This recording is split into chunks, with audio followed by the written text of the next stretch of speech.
Boa noite, pessoal. Márcio Acabe aqui com vocês para mais uma videoaula. Na nossa aula de hoje falaremos sobre a obesidade e a hipertensão e o papel dos exercícios físicos como coadjuvante no tratamento dessas duas patologias.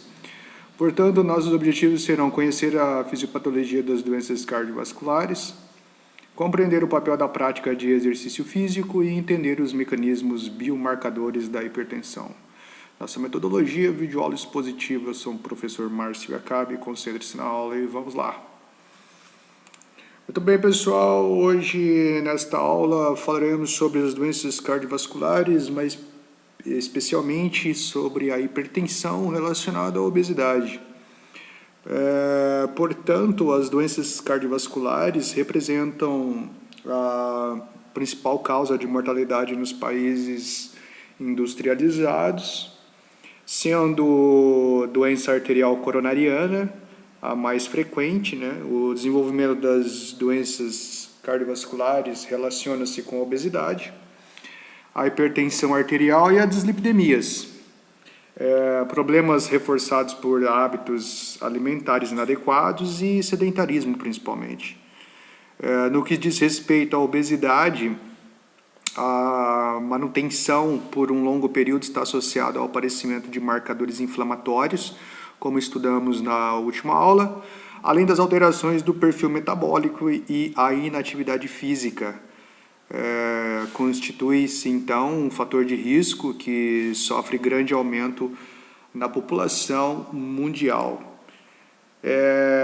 A obesidade já atingiu proporções em caráter epidêmico em países desenvolvidos e também nos países em desenvolvimento.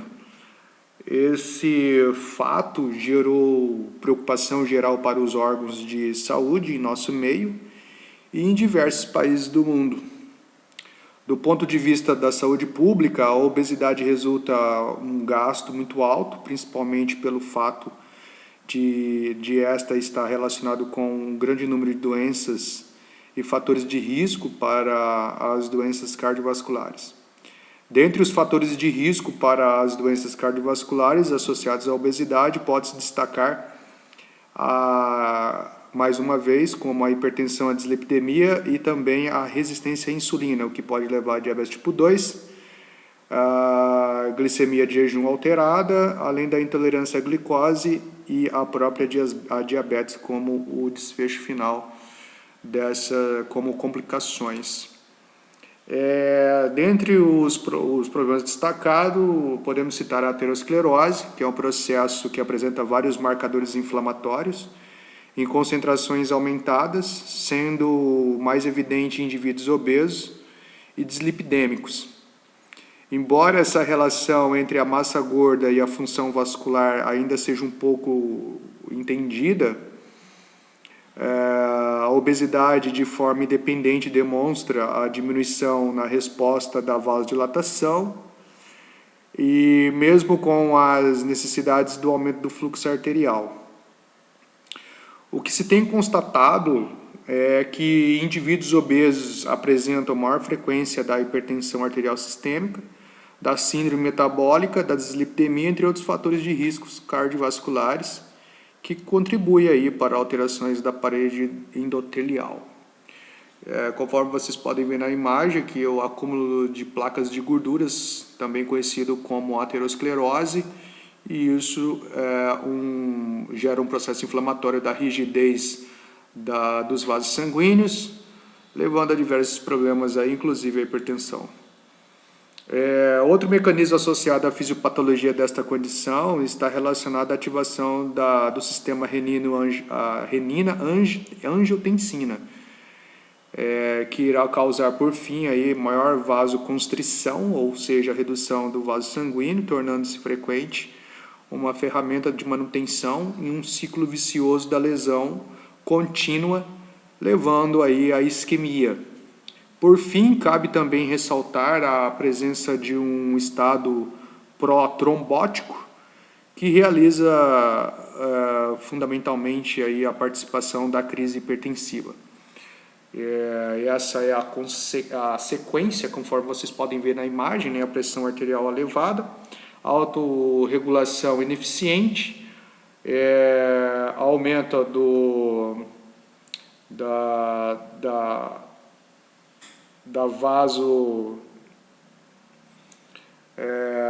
vasodilatação periférica. Na verdade, aqui é a vasoconstrição, né? E levando a vasoconstrição, a lesão endotelial ali das artérias, como vocês já viram na imagem anterior, e vai levar a isquemia, consequentemente a lesão do alvo aqui, do órgão-alvo, coração ou o cérebro aí com os AVCs e os infartos agudos do miocárdio. Muito bem, nesse esquema aqui, os mecanismos da hipertensão associados à obesidade são um tanto complexos, como vocês podem ver na imagem. O aumento da atividade simpática parece ser um dos principais mecanismos envolvidos aí na pressão arterial em obesos, né? Porém, existem estudos envolvendo os animais e homens em função da simpática diminuída e aumentada que já foram demonstradas aí nesses estudos. Mas, de um modo geral, a literatura tem mostrado uma hiperativação simpática em um grande grupo de indivíduos hipertensos obesos. Vários estudos fornecem pistas na patogênese e nas consequências da hiperatividade simpática da obesidade. Em subgrupos de indivíduos obesos, o tônus simpático está aumentado no rim, no músculo esquelético e nos vasos periféricos. A ativação simpática em vários locais alvos parece ter importante papel na patogênese da resistência à insulina, que pode levar a diabetes tipo 2, relacionado com a obesidade, da hipertensão e da ativação do sistema renina-angiotensina, que já foi citado anteriormente. Muito bem. O controle da obesidade significa redução de risco cardiovascular em cascata. Ou seja, a redução do peso resulta na melhora de outros fatores do risco cardiovascular, tais como a hipertensão, as dislipidemias e principalmente a diabetes. Tem sido documentado por meio de vários estudos epidemiológicos uma associação entre baixo nível de atividade física ou condicionamento físico, assim podemos dizer, com a presença da hipertensão arterial. Então, pessoas sedentárias estão relacionadas aí a esses fatores causados pela obesidade. E, por outro lado, grandes ensaios clínicos aleatorizados e meta-análise não deixam dúvidas quanto ao efeito benéfico da prática de exercício sobre a pressão arterial em indivíduos hipertensos leves e moderados. Isto é, o treinamento físico reduz significativamente a pressão arterial em pacientes com hipertensão arterial sistêmica. Tem sido amplamente demonstrado que o treinamento físico provoca importantes alterações autonômicas, e isso já conhecemos. Autonômicas e hemodinâmicas, o que vão influenciar o sistema cardiovascular.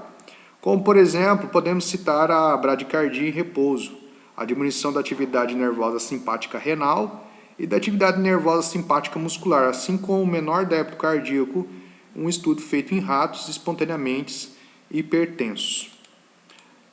Sabe-se também que o treinamento físico é capaz de diminuir a pressão arterial em até 75% dos pacientes hipertensos.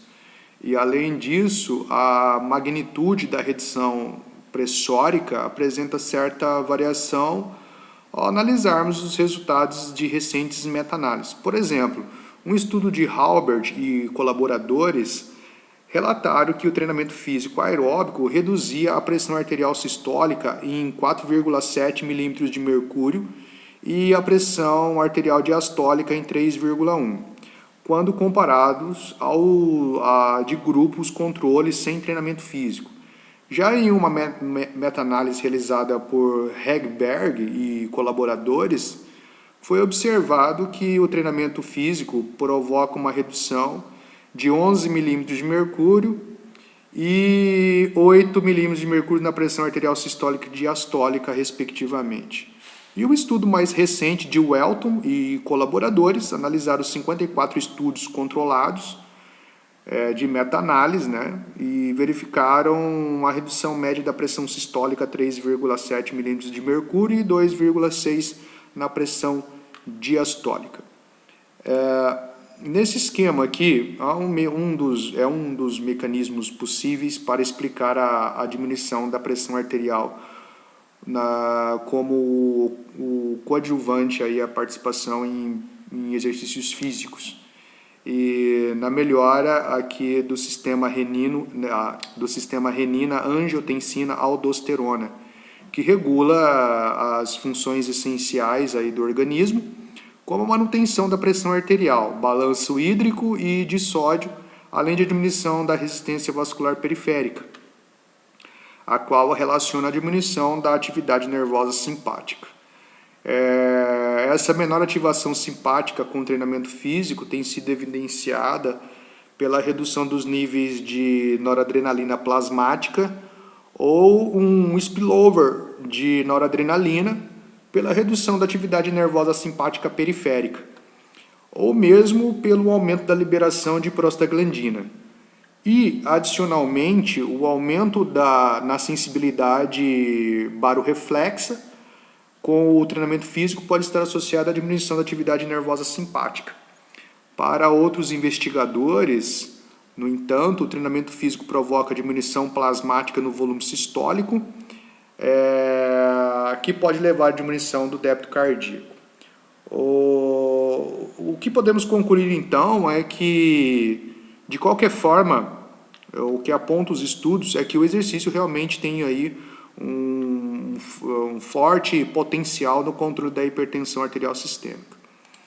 Nesse outro esquema, são as adaptações autonômicas, hemodinâmicas e vasculares, que pode explicar aí a pressão arterial após o treinamento físico em pacientes hipertensos.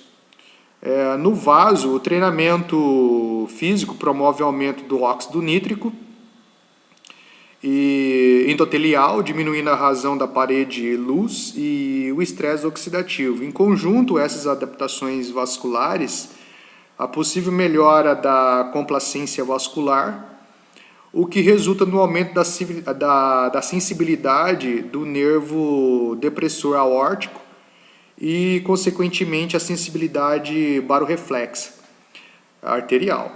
Por sua vez, a melhora da sensibilidade barorreflexa arterial está diretamente associada às reduções dos níveis pressóricos, o que pode ser mais aí um mecanismo para explicar a melhora da complacência vascular. A melhora da sensibilidade barorreflexa arterial também pode ser explicada pela diminuição dos níveis centrais da angiotensina 2 e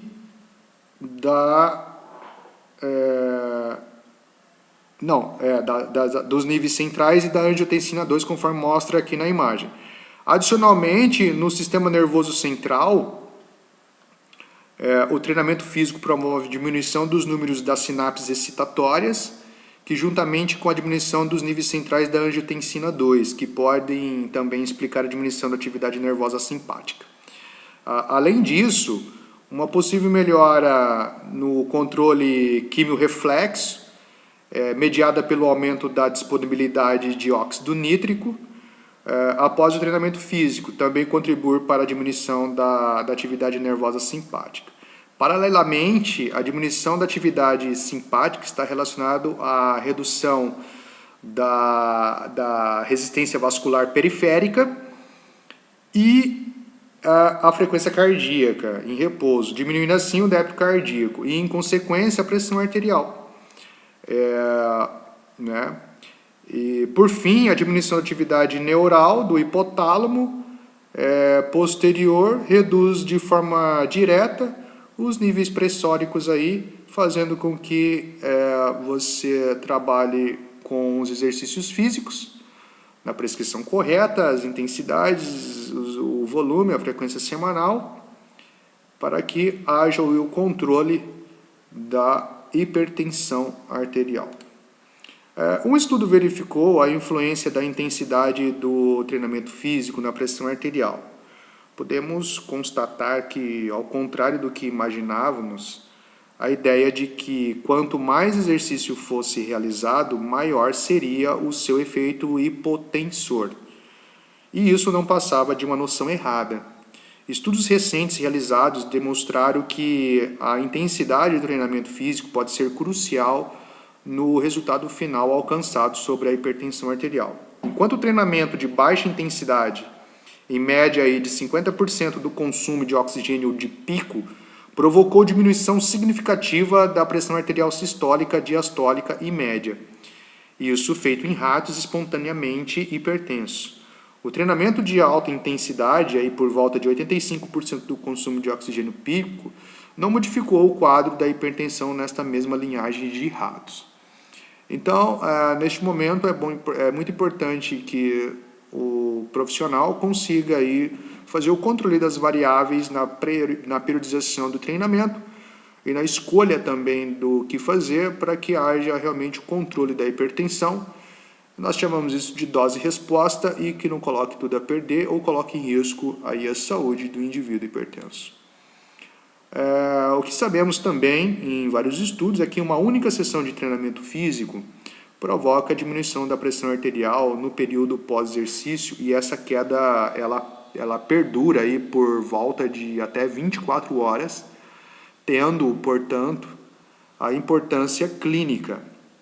Essa diminuição da pressão arterial está diretamente relacionada à duração do exercício físico, mas não na sua intensidade. Isso é uma resposta da relação volume-intensidade. Essa foi mais uma videoaula e até a próxima.